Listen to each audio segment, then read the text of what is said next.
마태복음 9장 12절부터 13절 말씀 자막을 통해서나 표신 성경을 통하여 함께 하나님의 말씀을 읽겠습니다.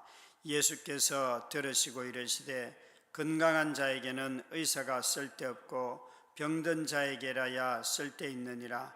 너희는 가서 내가 긍휼을 원하고 제사를 원하지 아니하노라 하신 뜻이 무엇인지 배우라. 나는 의인을 부르러 온 것이 아니요 죄인을 부르러 왔노라 하시니라. 아멘. 리 스토로벨이라고 하는 기자였습니다.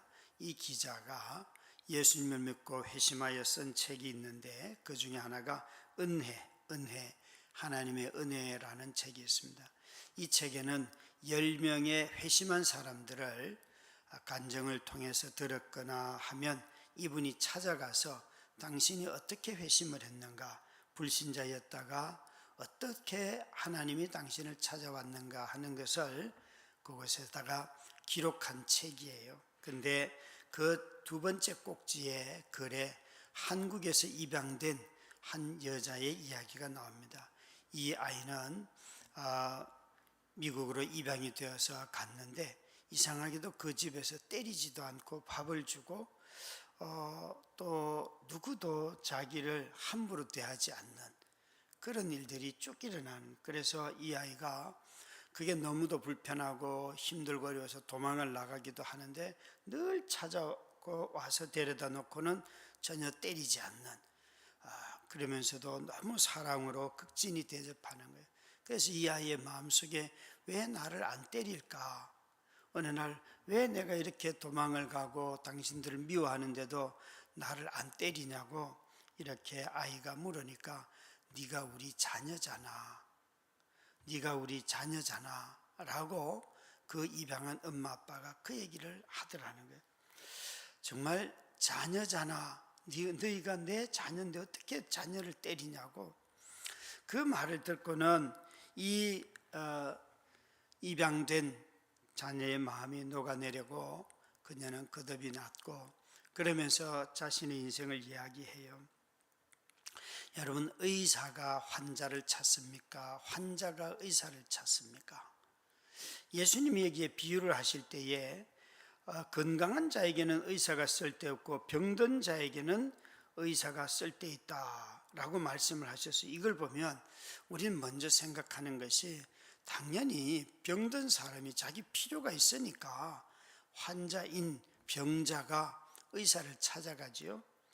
그런데 예수님은 뭐라고 말씀하시는가 하면 이건 이렇게 말씀을 하시고는 13절에 가서는 나는 의인을 부르러 온 것이 아니요 죄인을 부르러 왔다 이렇게 말씀을 하세요. 이걸 여러분 한번 대입을 시켜보면 죄인들이 알아서 아이고 저는 감옥에 들어가야 됩니다 이러는 인간 본 적 있습니까? 도둑질을 하든지 남을 생명을 해야든지 재산을 속여서 빼앗든지 불성실하게 일을 하고 자신이 몰래 돈을 뺐든지 간에 다 도둑질을 하고도 아이고 제가 감옥에 가야 됩니다 라고 들어가는 인간을 저는 본 적이 없어요. 그런 인간을 본 적이 없어요. 전부 다 죄를 짓고도 나는 안 지었다고 말을 하죠. 어떻게 환자들은 자신이 병이 걸리면 의사를 찾아가는데 죄인들은 왜 죄를 안 지었다고 말할까요? 기독교적인 용어가 여러 종교에도 가득 있습니다. 사랑하라, 어떤 종교든지 다 있습니다. 이 사랑하라는 말이 없는 종교는 없어요. 이웃을 돌봐라, 구제해라 다 있습니다. 또 원수를 사랑하라, 기독교에만 있는 게 아니에요. 어떤 종교든 다 있죠. 그래서 이런 종교가 아니어도 인간들이 무신론자라 할지라도 박애정신, 인간은 사랑해야 됩니다 하는 마음들은 가지고 있죠. 그런 점에서 무슨 박애정신, 사랑이 기독교의 독특합니다 그렇게 말할 수가 없습니다.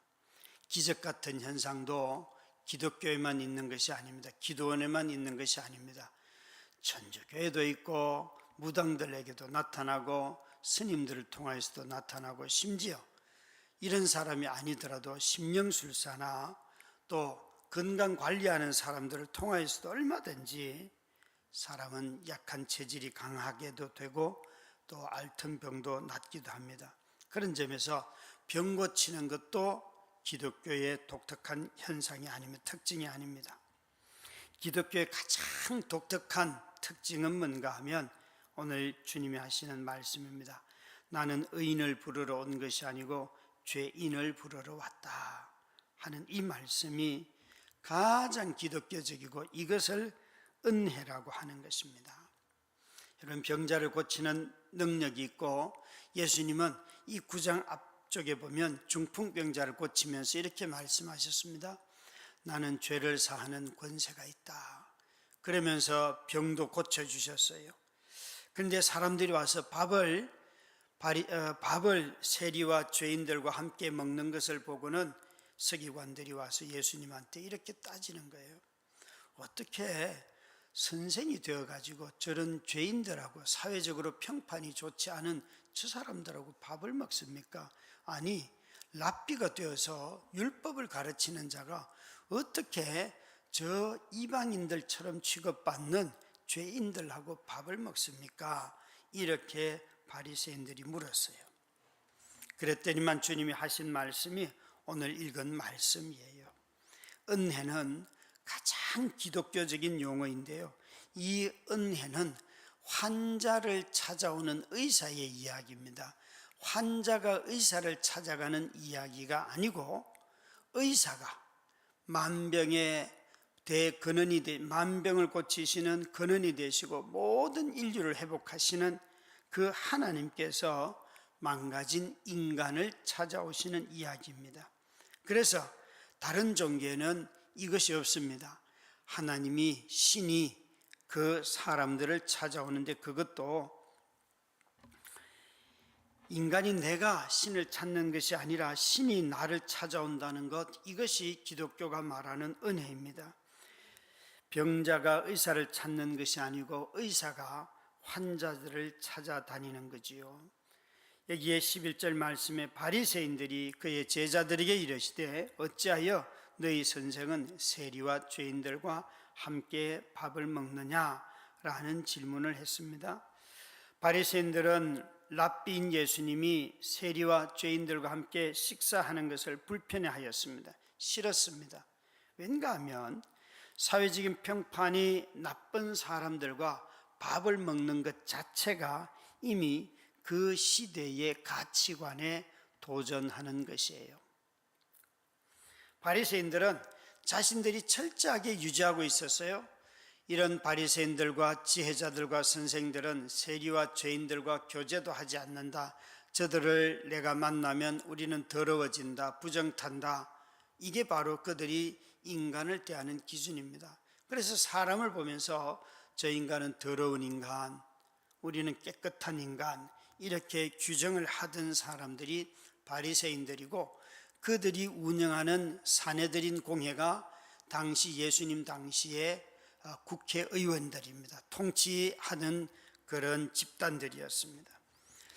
그래서 이들은 이런 방식으로 엄격하게 사람을 차별해 왔습니다.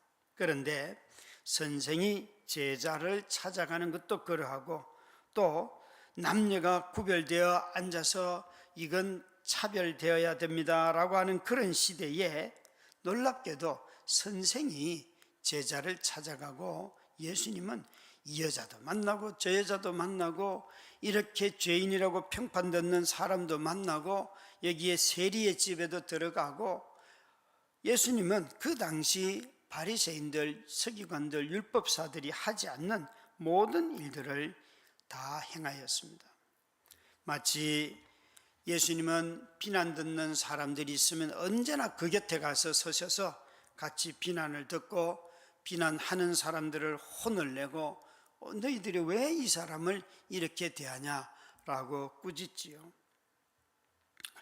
이것이 바로 은혜라는 단어입니다. 은혜는 누군가가 내 옆에 와서 서주는 것인데 그 옆에 서시는 분이 보통 사람도 아니고 하나님, 그분이 우리 옆에 와 계신다는 거예요. 죄인인 우리에게 오셔서 같이 밥 먹자 하시는 분이 계신다는 거죠. 예수님이 그래서 이렇게 말씀하시죠.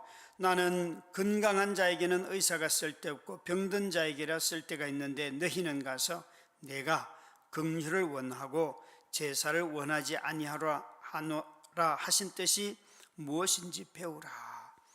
이것은 호세아서 6장 6절에 있는 말씀인데, 호세아 시대의 사람들이 어떻게 살았는가 하면 그들은 매번 성전에 와서 제사했어요. 예배를 드렸어요. 안식일이 되면. 그런데 나가서는요, 부자들이 가난한 사람들의 양을 빼앗고, 가난한 사람들이 신한 켤레만 있어도 그것 가지고 가서 빼앗아 버리는 혹독하기 짝이 없는, 자기 집에 재산이 있음에도 불구하고 그러면서도 성전에 들어가서는 제사를 지내며 하나님이 우리를 축복했다 이렇게 말을 하고, 우리는 하나님을 예배한다. 여러분, 하나님을 예배하는 사회가 되면 불평등이 사라지고 불균형이 사라지고 경제적인 착취가 없어지는 사회가 됩니다. 그것이 율법이 우리에게 가르쳐주는 사회입니다. 그런데 하나님을 믿는 사람들이 이렇게 많고 방송만 틀면 설교가 그렇게 많이 나오는데도 이 착취의 소식이 끊이지 않고 노동 조건이 개선되지 않고 더 압제를 당하는 이런 사회가 된다는 것은 그들이 호세아 시대처럼 성전에 가서 예배했다고 말하지만 율법에는 전혀 지키지 않는 거예요. 전혀 지키지 않는 거예요. 여러분, 어느 목사님이 어제 우리 같이 일하는 박 목사님이 전해줬는데, AI에게 요한복음 3장 16절을 가지고 설교를 만들어 달라 그렇게 주문을 하니까 AI가요 조금 있으니까 온 세계의 유명한 설교자들 또 좋은 책들 다 어떻게 다 그게 저장이 되어 있으니까 다 짜집게 해가지고 세상 없이 얼마나 멋진 설교가 나오는지, 그래서 또 조금 있다가 똑같은 본문을 가지고 다시 한 번 더 또 설교를 부탁하니까 또 설교가 나오는, 여러분 이제는 AI가 설교할 때가 왔어요.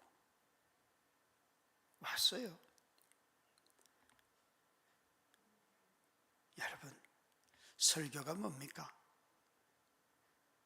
말 잘하고 사람들에게 호감이 가고 그러면 설교입니까? 아니면 성도들이 그 말씀을 들으면 순종을 하고 세상에 나가서 말씀대로 살려고 애를 쓰고 그것이 설교입니까? 저는 강대상에서 설교를 잘하려고 애를 쓰지만 이것보다 더 중요한 것은 내 삶을 말씀을 따라 사는 것입니다.